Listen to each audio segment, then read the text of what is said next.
మీరు మీ అభిమాన shows and serials TV కన్నా ముందు ఈటీవీ విన్ యాప్ లో చూడండి. Download and subscribe to ETV win app. 99 రూపాయలు మాత్రమే.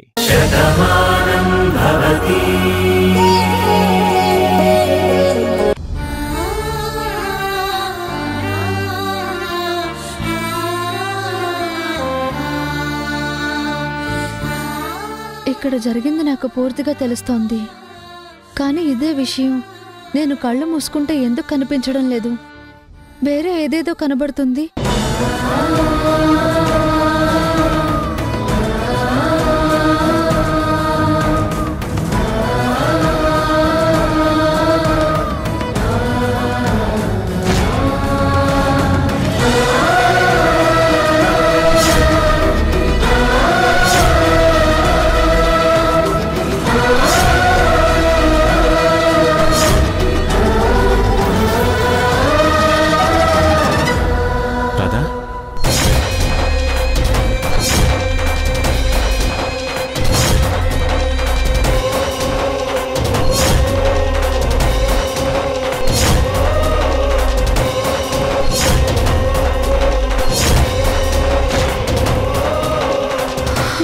రాధా,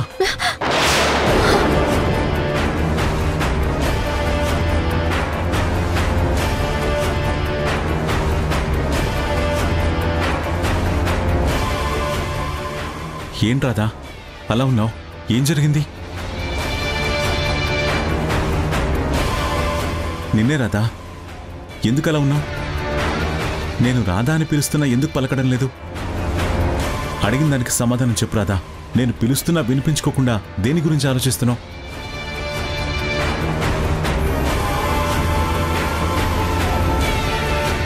చూసారా, మీరు నన్ను రాధా అని అన్నిసార్లు పిలిచినా నాలో ఏ స్పందన కనిపించట్లేదు. అంటే నా పేరు అది కాదేమో. నేను కళ్ళు మూసుకుని నాకు కనిపిస్తున్న దృశ్యాన్ని పూర్తిగా చూడ్డానికి ఎంత ప్రయత్నిస్తున్నా ఆ రూపం పూర్తిగా కనబడడం లేదు. అక్కడ కొందరు నన్ను ఏదో పేరుతో పిలుస్తున్నారు. ఆ పేరేంటో నాకు అర్థం కావట్లేదు. రాధా, అనుక్షణం నువ్వు దీని గురించి ఆలోచిస్తున్నావు. ప్రతి క్షణం గతాన్ని తెలుసుకోవాలని ప్రయత్నిస్తున్నావు. అది నీ ఆరోగ్యానికి అంత మంచిది కాదు. ఇప్పుడు నువ్వు ఒక పసిబిడ్డకి తల్లివి. చాలా జాగ్రత్తగా ఉండాలి. ఆ గతం ఎప్పుడు గుర్తొస్తే అప్పుడే గుర్తొస్తుంది. నువ్వేంటో నీకు తెలిసాకే మేమందరం ఏంటో నీకు అర్థమవుతుంది. కానీ అంతవరకు నువ్విలా బాధపడుతూ నన్ను బాధ పెట్టకు ప్లీజ్. నేను అదే అనుకుంటున్నానండి. నేను మీ మనిషిని కాదేమో అనిపిస్తుంది. ఈ ఇంట్లో నేను మీకు భారంగా ఉండడం మంచిది కాదు. అనుక్షణం నేను పరాయి మనిషినన్న బాధ నన్నెందుకో వెంటాడుతోంది. నేను మీ సొంత మనిషిని అంటూ మీరందరూ చూపిస్తున్న అభిమానాన్ని, మీ ఆప్యాయతని తట్టుకోవడం నిజంగా నాకు చాలా కష్టంగా ఉంది. అందుకే నేనేంటో తెలిసే వరకు నేను మీకు దూరంగా ఉండడం మంచిదనిపిస్తోంది. దయచేసి నన్ను అర్థం చేసుకోండి ప్లీజ్. నిన్ను రాధా అని పిలవడం ఇబ్బంది అయితే నేను అలా పిలవడం మానేస్తాను. అంతేకాని ఇల్లు వదిలి వెళ్ళిపోతానని మాత్రం అనకు. నేను మనసారా ప్రేమించిన నా రాధా నన్ను వదిలి ఒక్కసారి వెళ్ళినందుకే నేను ఎంత బాధపడ్డానో నా మనసుకు తెలుసు. నన్ను అభిమానించే నా తల్లికి తెలుసు. నువ్వొచ్చాక నాలో వచ్చిన మార్పేంటో, మళ్ళీ నీ గురించి నేను ఎలా ఆలోచించానో నీకు కూడా తెలుసు. నువ్వేంటో నీకు తెలిసే వరకు ఈ ఇంట్లో మనిషిగా ఉండు. నీ గతం పూర్తిగా గుర్తొస్తే అప్పుడు నువ్వు నా మనిషివని నీకే తెలుస్తుంది. దయచేసి అంతవరకు మాత్రం నువ్వు ఏది ఆలోచించొద్దు. నీ ఆరోగ్యాన్ని పాడు చేసుకోవద్దు. అవును, మధ్యాహ్నం వేసుకోవాల్సిన టాబ్లెట్స్ వేసుకోవాలి కదా, సత్య చెప్పింది. పద, టాబ్లెట్ వేసుకుంది. కానీ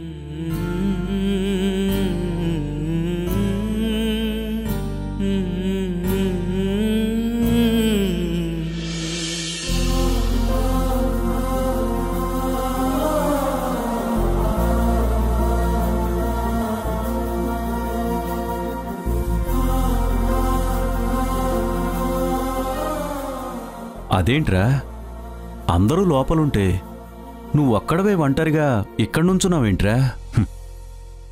నేనెప్పుడూ ఒంటరినే కదరా. జీవితాంతం నాతో కలిసి నడుస్తానన్న మీనాక్షి నన్ను వదిలేసి వెళ్ళిపోయింది. నా కన్న కూతురైతే అన్యాయం చేసి మరీ వెళ్ళిపోయింది.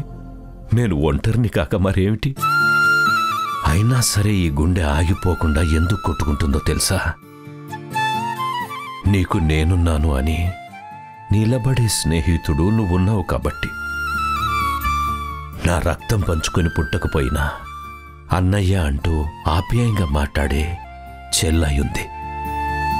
ఒరే వాసు అంటూ ప్రేమగా పిలిచే అమ్మ ఉన్నారు. నా వాళ్ళంతా నా చుట్టూనే ఉన్నారా. వాళ్ళెప్పుడూ సుఖంగా సంతోషంగా ఉండాలనే నేను కోరుకుంటాన్రా. నా కూతురు తన జీవితం అనుకున్న కార్తీక్ ఎప్పుడూ బాధపడకూడదనే భాను అనుకుంది. అలాంటి కార్తీక్ ఎప్పుడు బాగుండాలని నేను కోరుకుంటున్నాను. నిజమేరా వాసు, అందరం వాడి గురించి ఆలోచిస్తున్నాం. వాడు మాత్రం వెళ్ళిపోయిన భాను గురించి ఆలోచిస్తున్నాడు. ఎంతో విచిత్రంగా ఉంది కదా. నిజమేరా, బతికుండగానే మనిషిని మర్చిపోతున్న ఈ రోజుల్లో మట్టిలో కలిసిపోయిన మనిషి గురించి కార్తీక్ అంతలా గుర్తుపెట్టుకొని తనే ప్రాణంగా బతుకుతుండడం నిజంగా నా కూతురు చేసుకున్న అదృష్టంరా. కానీ ఆ దేవుడు తనకి అర్ధాయుష్షు రాశాడు. అర్ధాంతరంగా తీసుకుని వెళ్ళిపోయాడు. నీలిమను కూతురు అనుకున్నాను. తన ప్రవర్తన భానులాగే అనిపించింది కాబట్టే కార్తీక్ నీలిమ ఒక్కటైతే మళ్ళీ బాగుంటుందనుకున్నాను. ఈ ఇంట్లో ఎలాంటి పరిస్థితుల్లో శుభకార్యం జరిపించామో అందరికీ తెలుసు. అంతా బాగుంటుంది అనుకునేసరికి ఇప్పుడు కార్తీక్ మనసులో ఎలా? ఈ విషయంలో కార్తీక్ది తప్పు అని చెప్పలేం.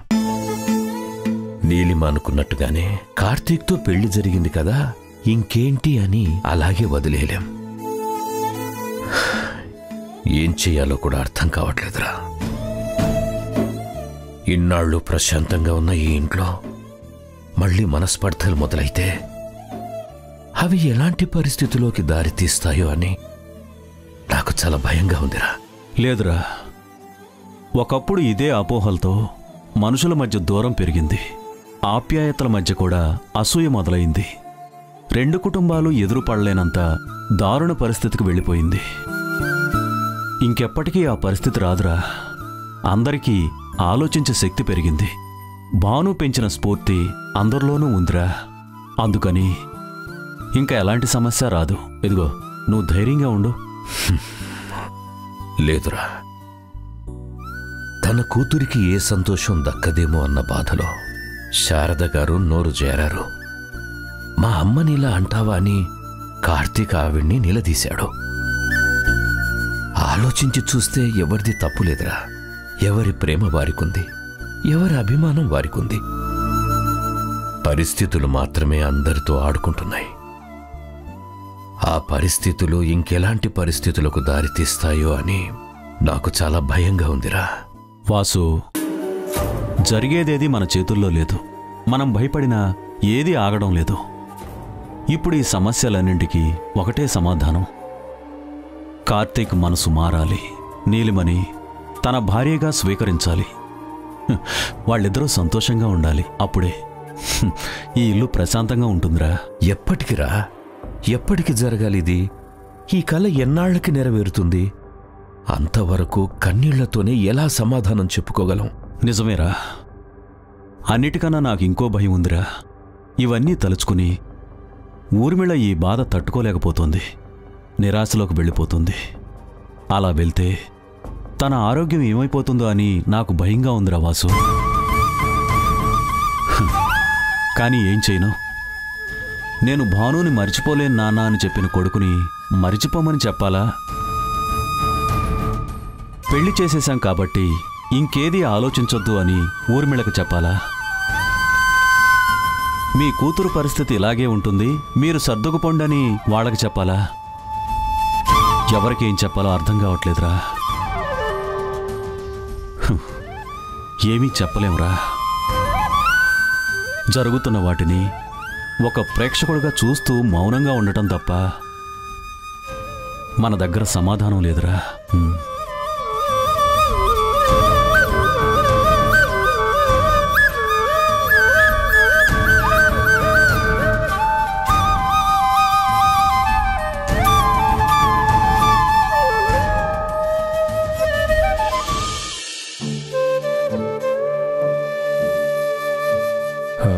నువ్వెందుకు తీసుకొచ్చావు? నేను తెచ్చుకునేవాడిని కదా.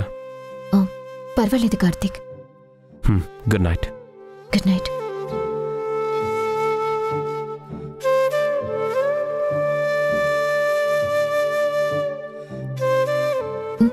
ఎక్కడికే వెళుతున్నావు? పడుకోవడానికి బామ్మ. అవునా, మేమింకా పార్క్కి వెళ్తున్నావేమో అని అనుకున్నాం. పద, మనందరం కలిసి పార్కులో తిరుగుతూ వాకింగ్ చేద్దాం. శివరాత్రిలా జాగారం చేద్దాం. మధ్యలో అలసట వస్తే కూర్చుని భజన చేద్దాం. అదేంటి అలా మాట్లాడుతున్నారు? మరి ఇంకెలా మాట్లాడమంటావే? పెళ్ళైన వాళ్ళు ఎప్పుడు గదిలోకి వెళదామని ఎదురు చూస్తూ ఉంటారు. అంతేగాని తీర్థయాత్రలకు వెళ్లే ముసల్దాన్లాగా ఎక్కడికి అంటే ఆ గదిలోంచి బయటకొస్తూ పడుకోవడానికి వెళుతున్నాను అంటున్నావు. ఏ గదిలో పడుకుంటావే? అది కాదు బామ్మ, నా గదిలో పడుకుంటాను. అవునా? వినమే చాందిని, కొత్త వేదాంతం చెప్తుంది మీ వదిన. మా కాలం నుంచి ఈ కాలం వరకు ఎవ్వరూ చెప్పలేదు. భార్యాభర్తలు చెరో గదిలో పడుకోవాలంట. అయ్యో బామ్మ, అది తెలియక నేను పార్తూ ఒకే గదిలో పడుకున్నాం. మీకు బుద్ధి లేదు, నాకు సిగ్గు లేదు. అందుకే తెలియలేదు. ఇప్పుడు తెలిసింది కదా. ఇప్పటి నుంచి మీరు కూడా వేరు గదుల్లో పడుకోండి. కావాలంటే ఊర్మిళకి చెప్పి మీ ఇద్దరికి వేరే వేరే గదులు కట్టిస్తాను. కది నీలిమా? బామ్మ అది చీనోర్మి. వాడికి బుద్ధి లేకపోతే నీ బుద్ధి ఏమైంది? మెడలో తాళి, కాళికి మెట్టెలు ఆడదానికి ఆభరణాలు కాదు, జీవితం. అంతేకాని నీ గదిలో నువ్వు, కార్తీక్ గదిలో కార్తీక్ పడుకోవడానిక మీ ఇద్దరికి పెళ్లి చేసింది? నోరు మూసుకుని వెళ్ళి నువ్వు కూడా ఆ గదిలోనే పడుకో, వెళ్ళు. అది కాదు బామ్మ, నేను నా రూమ్లోనే పడుకుంటాను. చూడు నీలిమా, నువ్వు మాకేమీ చెప్పకపోయినా అర్థం చేసుకోలేనంత అమాయకులు ఇక్కడెవ్వరూ లేరు. బామ్మ ఫిక్స్ అయి మరీ నీకు చెప్తుంది. ఆలోచించుకుని మాట్లాడు. బామ్మ అది ఇది అన్నావంటే వీపు మీద దబి అని 4 బాధేస్తాను. చూడు, తాళి కట్టించుకున్నాక నువ్వు ఆ గదిలో వాడి ఈ గదిలో పడుకుంటే తల్లివెప్పుడవుతావు? నాకు మా ఆయన్ని ఎప్పుడిస్తావు? అది కాదు బామ్మ, పరిస్థితి ఏంటో నీకు తెలుసు కదా. మాకన్నీ తెలుసు కానీ నువ్వు ఆ గదిలో పడుకో. నేనొక నిర్ణయానికి వచ్చానంటే ఊర్మిళ కూడా మార్చలేదు. నువ్వు మార్చాలని ప్రయత్నించావనుకో ఏం జరుగుతుందో తెలుసు కదా. నోరు మూసుకుని లోపలికెళ్ళు, వెళ్ళు.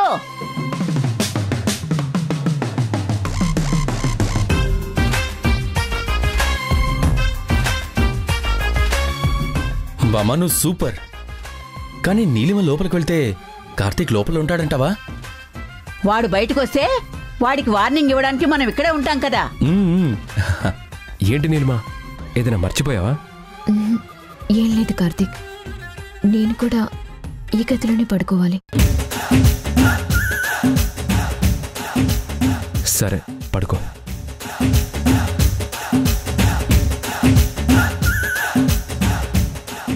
ఏంటి ఆలోచిస్తున్నావు? పడుకో.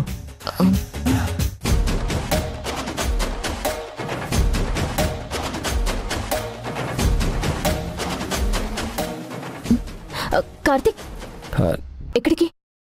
నేను హాల్లో పడుకుంటాను, నువ్వు పడుకో. అది కాదు కార్తీక్. పర్లేదు, నువ్వు పడుకో. నేను చెప్పానా? అదిగో అదే రిజల్ట్. తప్పుకోండి బామ్మ. ఎక్కడికి? హాల్లో పడుకోవడానికి. మీ అమ్మ లంక తిల్లు కట్టించి అందరికీ తలో గది ఇచ్చింది. నీ గదిలో నువ్వు పడుకోకుండా హాల్లో పడుకోవడం ఎందుకురా?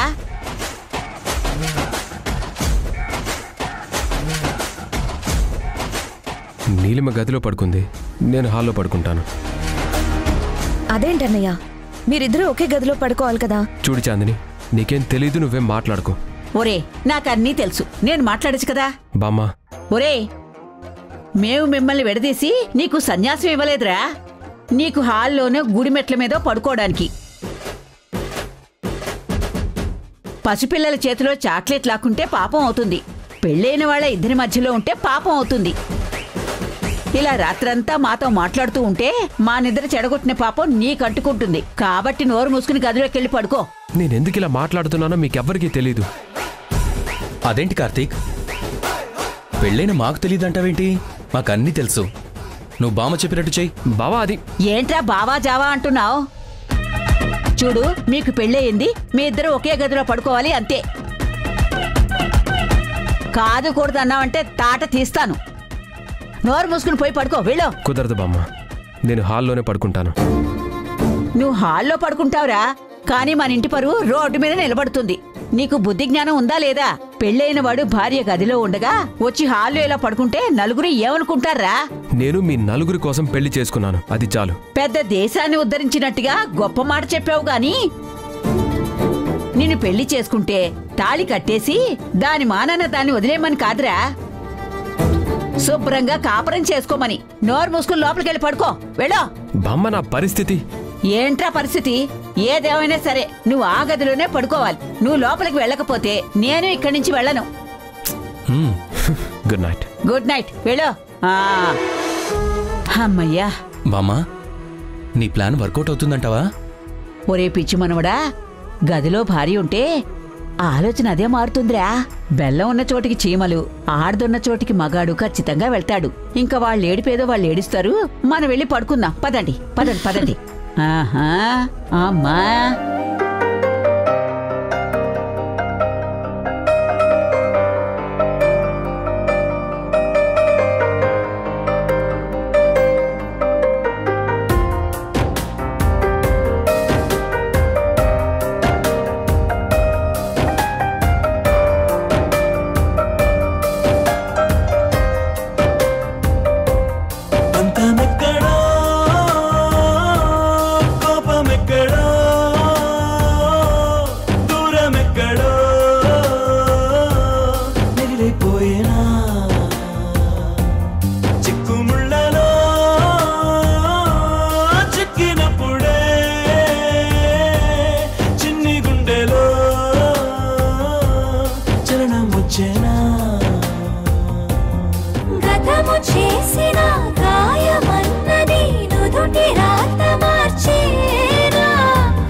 రాధా, పాప పడుకుందా?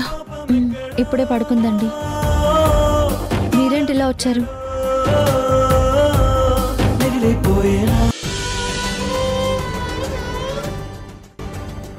ఏంటండి మీరు నాకు దండం పెట్టడం ఏంటి? జన్మనిచ్చిన తల్లికి దండం పెడతాను, ఈ రూపానికి కారణం కనుక కనిపించని దేవునికి దండం పెడతాను. ప్రతిరోజు బాగుండాలని కోరుకుంటున్నాను. అలాగే నాలో మార్పుకి కారణమైనా నీకు కూడా దండం పెడుతున్నాను. నీకు అన్యాయం చెయ్యాలనుకున్నప్పుడు కూడా నన్ను ఏమీ అనని నిన్ను క్షమాపణ అడగాలి. అందుకే అడుగుతున్నాను, నన్ను క్షమించు. నా మీద లేనిపోని అపోహలతో మీరు అనవసరంగా పగను పెంచుకున్నారు. శత్రువుకి శత్రువు మిత్రుడవుతాడు అంటారు. కానీ ఇంటిని నాశనం చేయాలనుకున్న వారితోనే చేయగలిపితే సర్వనాశనాన్ని కోరుకుంటాడని మీరే తెలుసుకున్నారు. మిమ్మల్ని మీరు మార్చుకున్నారు. ఇందులో నేను చేసిందేం లేదు. లేదు రాధా, నీ మంచితనం నాకు తప్ప అందరికీ తెలిసిందే. నేనెప్పుడూ నిన్నొక స్వార్థంతోనే చూశాను. నీ మీద అనవసరంగా కోపాన్ని పెంచుకున్నాను. ఈ ఇంటి నుంచి పంపించటానికి ఎన్నో ప్రయత్నాలు చేశాను. చివరికి నీ ప్రాణాలు తీయటానికి కూడా నేను తెగించాను. ఒక విధంగా నన్ను ఎవరూ క్షమించరు. నీ చేసిన తప్పుని నా వాళ్లే క్షమించరు. అలాంటిది నువ్వు నన్ను క్షమించావంటే నీ మనస్తత్వానికి నా మూర్ఖత్వానికి ఉన్న తేడా ఏంటో తెలుస్తోంది. అందుకే నీ కూతురు కాలు నా నెత్తి మీద పెట్టుకుని క్షమాపణ అడిగాను. ఇప్పుడు నిన్ను క్షమించమని అడుగుతున్నాను. మీరు తప్పుగా ప్రవర్తిస్తున్నప్పుడు మారాలి అని కోరుకున్నాను. ఇప్పుడు మీరు మారిపోయాక మీరిలా మాట్లాడితే నేను బాధపడతాను. జరిగిందేదో జరిగిపోయింది, వదిలేయండి. జరిగిందేదో జరిగిపోయిందని వదిలేసేలాగా పరిస్థితులు లేవు కదా. నువ్వు బాధలో ఉన్నావు. మేమందరం నిన్నొక పేరుతో పిలుస్తున్నా నువ్వు మాత్రం సందిగ్ధంలోనే ఉన్నావు. ఇప్పుడు నేనా దేవుణ్ణి మనస్ఫూర్తిగా కోరుకునేదొకటే. నీకు అన్ని విషయాలు తెలియాలి, అన్నీ గుర్తుకు రావాలి, నువ్వు ఎప్పుడూ సంతోషంగా ఉండాలి. ఇలా నీ జీవితంలో జరగాలని నేనా దేవుణ్ణి కోరుకుంటున్నాను. మళ్ళీ చెప్తున్నాను, నా విషయంలో నువ్వు మనసులో ఏది పెట్టుకోకురాదా. చెప్పాను కదండి, మీరు చేసిన దాంట్లో ఏదో ఒక అర్థం ఉందని నేను ఆలోచించాను. కానీ మనం చేసిన పని కరెక్ట్ కాదని మన మనసే మనకు చెప్తుంది. ఆ రోజు మీరు మనస్సాక్షిని నమ్మకపోయినా ఈరోజు మీరు తెలుసుకున్నారు కాబట్టి నాకు సంతోషంగా ఉంది. ఇంకెప్పుడు ఈ విషయం మన మధ్య ప్రస్తావనకి రావాల్సిన అవసరం లేదు. నాకు తెలుసు రాధా, నీ మనసు ఇలాగే ఉంటుందని, నువ్విలాగే ఆలోచిస్తావని. అయినా సరే నా బాధ నీకు చెప్పాను. ఇప్పుడు నాకు తేలిగ్గా ఉంది రాధా. దయచేసి మీరు నన్ను నా పేరుతో పిలవకండి. ఎందుకంటే నాకు తెలుసు, కానీ నువ్వెవరో నీకు తెలిసే వరకు మా అందరికీ నువ్వు రాధవే. నీకు మొత్తం తెలిస్తే నువ్వు రాధవి అని నువ్వు కూడా తెలుసుకుంటావు. మళ్ళీ చెప్తున్నాను, నువ్వెప్పుడూ సంతోషంగా ఉండాలి, మీ వాళ్లతో నువ్వు కలిసే ఉండాలి. ఇదే నేను కోరుకునేది. అలా తెలుసుకోవాలనుకున్నా నేనేంటో తెలిస్తేనే నా వాళ్ళెవరు, మన వాళ్ళెవరు మొత్తం తెలుస్తుంది. అదెప్పుడు తెలుస్తుందన్నదే ఇప్పుడు ప్రశ్నగా మిగిలింది.